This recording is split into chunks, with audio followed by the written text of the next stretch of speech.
এমনি শেষ করছো, এটারে শেষ করলে আমাদের একবারে অবস্থা খারাপ হয়ে যাবে। তুই যেভাবে হোক পার করে আয়, বডিটা ক্রস করে চলে আয়। আচ্ছা ঠিক আছে বস, কিন্তু একটা কথা বস, কি বল? অন্যয় কিন্তু আমি মাস্তি করবো, চেহারা ভালোই আছে। আরে ওই সব নিয়ে টেনশন নাই, বুঝতে পারছিস? তুই আগে কোনোভাবে চলে আয়, দাঁড়া। তারপরে দেখা যাবে। আচ্ছা ঠিক আছে বস, আমি আইতাছি এখনই, আপনি রেডি থাকেন বর্ডারের এইখানে। ঠিক আছে স্যার চল, স্যার মানে তোরে মারমু না বুঝছস, তোর লগে মজা করবো, তোরে বিদেশ নিয়ে যাবো। আয় আয়, আয় বলতাছি, আয় আয় দাঁড়া।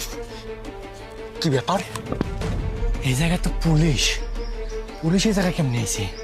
আমি তো কিছুই বুঝতে পারতেছি না। এই শোন, তুই আমার মা, বুঝতে পারছিস? তোরে কোথায় নিয়ে যেতেছি? ডাক্তারের কাছে। এর সাথে বেশি চালাকি করার চেষ্টা করবি, পুলিশের সামনে একটা ঘাই দিয়া দৌড় মেরে যাবো। জীবনের যদি মায়া থাকে তাহলে চালাকি করার চেষ্টা করিস না, যেভাবে সাজাইতেছি ওইভাবে যা, স্বাভাবিক হ, কান্নাকাটি করিস না।